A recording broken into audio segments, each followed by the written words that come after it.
সবকটা পাল্টিবাজকে আমি চিনি, ওগুলো তোমার কাছের হতে পারে কিন্তু আমার কেউ কাছের কোনোদিন হবে না। আমার কেউই কাছে না, আমি সোশ্যাল মিডিয়া করি না, আমি সোশ্যাল মিডিয়া করতে লাগে না, তুমি তলায় তলায় করো সব। কেন বলছি, কালকে আবার ভালোভাবে লাইভে আসবি, আমি এখনই লাইভে আছি, বলবো আমি এখনই লাইভে আছি। তোমাকে যেটুকুনি ক্লিয়ার করতে বলবো তুমি সেটুকুনি ক্লিয়ার করবে, তুমি এখান থেকে বেরিয়ে চলে যাবে। হ্যাঁ চুপ করে বসো।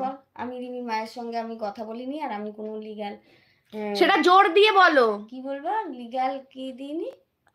তুমি ওদেরকে বলনি যে তুমি ওদের পাশে থাকবে, বা তুমি ওদের কাছে কোনো নোটিশ জমা দাওনি।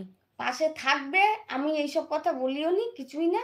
আর আমি এর মধ্যে থাকতেই চাই না, এই ঝুট ঝামেলা অশান্তি আমার এইটাই তোমার আমি ক্যামেরা ঘোরাবো তোমার দিকে, তুমি সেই দিকে, তুমি তোমার এরপরে কিন্তু আবার বলবে না তোমার মেয়ে তোমাকে জোর করে বলিয়েছে। কি বলবো, তুমি কিন্তু লোককে বলো যে আমার মেয়ে আমাকে চাপে রাখে, সেই জন্য বলছি তোমাকে। এরপরে কিন্তু তুমি কিন্তু এটা বলবে না যে তোমার মেয়ে তোমাকে জোর করে বলিয়েছে। ওরা বুঝতেই পারবে যে তুই আমাকে দিয়ে বলাচ্ছিস, ওরা বুঝবেই যেহেতু ও আমি তোমাকে দিয়ে বলাচ্ছি। লাইভ করছে তুমি এতক্ষণ ধরে আমাকে এই কথাগুলো বলেছো, আমি সব রেকর্ডিং করেছি জানো। ভালো হয়েছে তো। তাহলে তুমি যদি এখন বলো যে আমি তোমাকে জোর করে বলাচ্ছি, সেটা প্রুফ কিন্তু আমার কাছে আছে। না সেটা বলছি না, ওরা তো ভাববে যে, তাই বললাম কালকে বলিস বা সন্ধ্যাবেলা। আমি এখনই লাইভে আছি, বল লাইভে থাক, আমার কি, আমি তো বললাম আমি রিমির মায়ের সঙ্গে কথা বলিনি, আর আমি কোনো কোর্টে বা কোথাও আমি কোনো লিগ্যাল ডকুমেন্টস আমি জমাও দিইনি যে এই ব্যাপার এই হয়েছে। ঠিক করে বসো, ঠিক করে বসো। অন্য নিয়ে কিছু নিয়ে অন্য নিয়ে আসো, যাও।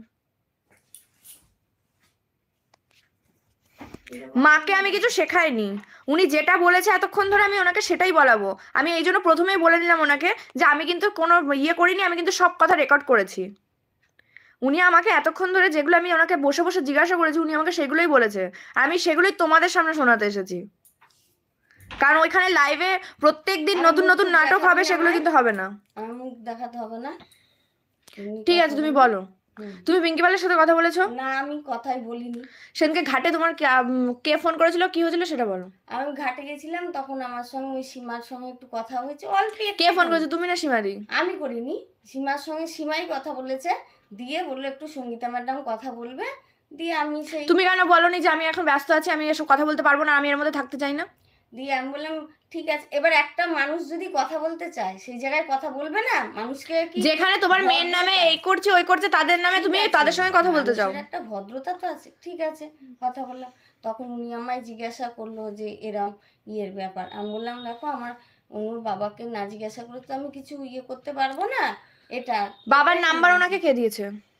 সেটা আমি কি করে জানবো বাবার নাম্বার কি করে? বাবা আমাকে ফোন করেছিল, বাবা আমাকে বলছে যে তুই কাকে আমার নাম্বার দিয়েছিস। আমি ডাইরেক্ট বলেছি যে আমি কাউকে নাম্বার দিইনি, তোমার বউ দিয়েছে।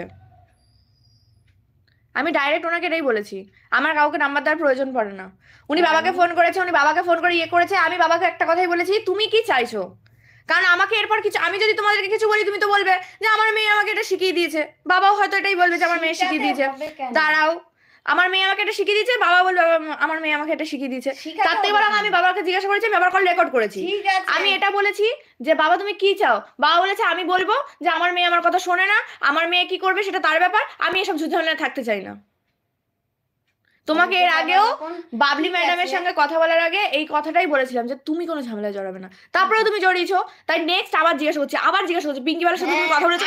যদি এরপর পিঙ্কি পালের কোনো রেকর্ড বেরোয়, দেখা আমি পিঙ্কি পালের সঙ্গে কোনো কথা বলিনি, দেখাক আমাকে রেকর্ড।